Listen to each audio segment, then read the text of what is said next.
코칭이 됐든 뭐가 됐든 간에 이중 커리어를 하시는 게 사실은 진짜 쉬운 일은 아니에요. 최근에 봤던 그 케이스 중에서는 이분이 공무원인데 전문직으로 전환을 하시고 싶어서 자격증 공부를 하시다가 어느 순간 내가 이거를 너무너무 힘드니까 하고 싶은 게 맞나 뭐 이것도 되고 저것도 안 되고 하니까 되게 회의감에 빠지셔가지고 그만두셨던 그런 케이스들도 생각이 나는데, 이중 커리어를 이어나가실 거면. 안녕하세요, 랜선 커피챗의 문유리입니다. 오늘은 좀 조용한 분위기에서 저 혼자 진행을 하게 되었는데요.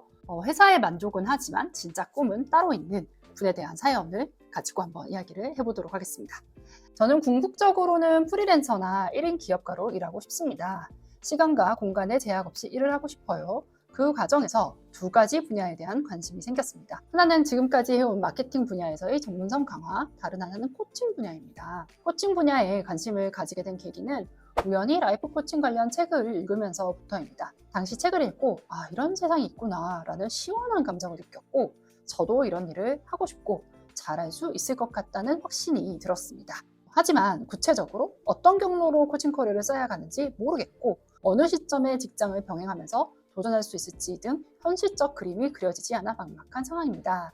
단기간에 수익을 만들기 어려운 분야라는 것도 알고 있어서 지금은 마케팅 일을 계속하면서 천천히 역량을 쌓아야 할 것으로 생각하고 있습니다. 현재 하고 있는 마케팅 일은 비교적 잘 맞고 회사 내부에서도 저를 인정해주는 분위기이기 때문에 커리어 성장의 기회도 있습니다. 그래서 지금 일을 놓치지 않으면서도 내가 진짜로 하고 싶은 코칭 분야의 기반도 함께 만들어가고 싶습니다. 이러한 이중 전략이 가능할지, 가능하다면 어떻게 계획을 짜야 현실적으로 실행할 수 있을까요? 라는 사연입니다. 일단 이분은 본업이랑 코칭이 병행이 가능한가? 이런 부분들을 좀 고민을 하시는 것 같아요. 근데 이런 이야기 하시는 분들이 생각보다 되게 많거든요. 특히 코칭 쪽을 고려하시는 경우에 또 이런 얘기들을 많이 하시고, 실제로 두 가지 한꺼번에 하시고 있는 경우도 많이 있으세요. 코칭이 됐든 뭐가 됐든 간에 이중 커리어를 하시는 게 사실은 진짜 쉬운 일은 아니에요. 최근에 봤던 그 케이스 중에서는 이분이 공무원인데 전문직으로 전환을 하시고 싶어서 자격증 공부를 하시다가 어느 순간 내가 이거를 너무너무 힘드니까 하고 싶은 게 맞나 뭐 이것도 되고 저것도 안 되고 하니까 되게 회의감에 빠지셔가지고 그만두셨던 그런 케이스들도 생각이 나는데, 이중 커리어를 이어나가실 거면 진짜로 결심을 하시긴 해야 돼요.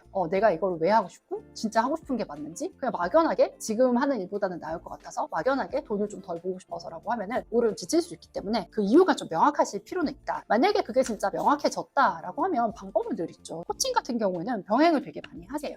그래서 실제로 이제 코칭 수업을 듣거나 아니면 코칭 케이스들을 해보거나 하면서 역량을 쌓으시면 되는데, 그것도 내가 얼마나 하느냐에 따라서 조정을 하실 수 있는 부분이기 때문에 충분히 가능하고, 실제로 저희랑 같이 일하는 코치님들도 현업을 같이 하면서 코칭을 하시는 경우도 많고, 이 경우가 오히려 플러스 알파가 있는 게 내가 현업에서 쌓는 그 경험이 하루하루가 또 코칭을 하시는데 다른 사람들을 이해하거나 그 사람들이 가진 고민을 함께 해주는데 굉장히 좋은 자산이 되거든요. 내가 어떤 색깔이 있는 직업을 하고 코칭을 하시는 쪽이 오히려 더 나만의 어떤 강점을 만든다는 점에서는 좋을 수도 있어서, 저는 지금 이 마케터 일 하시면서 코칭을 하시면 되게 좋을 것 같다라는 생각이 들고, 아마 페이스북만 잘 하시면 될 것 같고요. 저는 그리고 이분이 이거를 하느라고 마케팅 일을 하는 거에 소홀해지거나 뭐 좀 문제가 생기지 않을까라는 이야기를 하셨는데, 이분의 이 마음 배터리를 보면은 다른 건 다 좋은데 몰입도가 낮거든요. 이 몰입도라는 거는 내가 지금 하는 일에 뭔가 조금은 바쁘게 푹 빠져 있어야 되는 상황인데 그게 지금 안 된다라는 거는 뭔가 일이라는 것에 대한 흥미가 조금 떨어진 상황이에요. 근데 여기서 저는 코칭이라는 새로운 어떤 토픽이 떠오르면 내가 새로운 좀 동력과 자극도 되고, 코칭을 하다 보면은 내가 일을 하는 것도 좀 새로운 시선으로 보이게 되거든요. 그러면서 오히려 일하는 거에 좀 몰입할 수 있는 새로운 자극이 될 것 같아서 몰입도를 높이는 차원에서 이 두 가지 일을 가볍게 좀 병행을 해보시는 것도 나쁘지 않겠다라는 생각이 듭니다. 결론을 말씀드리면 충분히 가능하다. 다만 내가 왜 그렇게 이중 커리어를 하고 싶은지에 대해서 스스로 어떤 명확한 생각이나 확신은 필요할 수 있다. 오늘 깊이 생각해 보시라고 말씀드리고 싶어요. 저는 코칭 같은 경우에는 이 직업만 놓고 얘기를 하면 엄청난 뭔가 역량이 필요하다기보다는 사람마다 자기가 어떤 스타일의 코치가 될 수 있는 게 되게 다르거든요. 되게 분석적인 역량이 좋은 좋은 코치님은 분석적인 뷰를 줄 수도 있는 거고, 되게 공감과 지지를 잘하는 코치님은 그런 강점을 가진 코치가 될 수 있는 때문에 코칭에 꼭 필요한 뭐 역량 이런 게 있다라기보다는 코칭에 공통적으로 필요한 역량은 사람에 대한 어떤 진실된 호기심, 그다음에 그 사람을 돕고자 하는 마음, 이것만 있다면 거기에 플러스 알파로는 뭐든지 붙어도 코치는 될 수 있거든요. 그리고 이분 성향을 봤을 때 자율이랑 안전지향이 높으시거든요. 그러니까 이분은 하시고 싶은 일이 결국에는 내가 프리랜서나 1인 기업가가 되고 싶다라는 게 어떤 조직에 얽매이지 않는 직업을 하고 싶다라는 의미로 들려요. 그런 점에서 코치라는 직업이 자기 시간을 조금 더 유도리 있게 주도적으로 쓸 수 있는 직업이라는 점에서 끌리신 게 아닌가 싶은데, 크게 너무 고민을 하시기보다는 일단 한번 시도해 보시면 좋을 것 같다라는 생각이 드네요. 근데 조금 궁금한 거는 이분이 공감력이나 그게 높지는 않거든요. 뭐 꼭 공감력이 높아야만 코칭을 하는 게 아니지만 사람에 대한 궁금증이나 관심이 있으신지 좀 궁금해요. 그게 있어야지 코칭을 할 수 있는 게, 코칭이라는 게 결국 사람이라는 존재를 되게 깊게 탐구하고 도와주려고 하는 일이기 때문에 부분은 한번 생각해 보시면 좋지 않을까 짚어보시기를 바랍니다. 이분이 코치로서 잘할 것 같냐?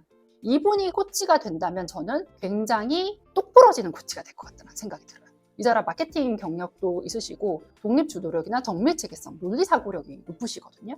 그래서 이런 코칭 스타일을 선호하시는 분들이 계세요. 똑부러지게 코치님이 당신이 지금 1, 2, 3 이런 포인트들을 생각하고 계신데 요런 부분들에서는 어떻고 저런 부분에서 어떻게 생각하시나요? 명쾌하게 잘 정리해 주시는 그 스타일을 좋아하는 분들이 있으시기 때문에 그런 분들과 코칭을 하시면 잘 맞을 것 같다라는 생각이 들어요. 네, 그래도 이분한테 저희가 좀 용기를 내서 한번 도전해보라고 이야기를 하고 싶고요. 그 이유는 사실 내가 어떤 직업 분야를 알게 됐는데 시원한 감정이 들거나 잘할 수 있는 확신이 든다는 건 쉬운 일은 아니거든요. 근데 그런 감정이 드는 분야에는 뭔가의 울림이 있는 거예요. 그래서 그 분야를 조금 더 깊게 도전을 한번 해보시기를 응원을 드리고 싶습니다.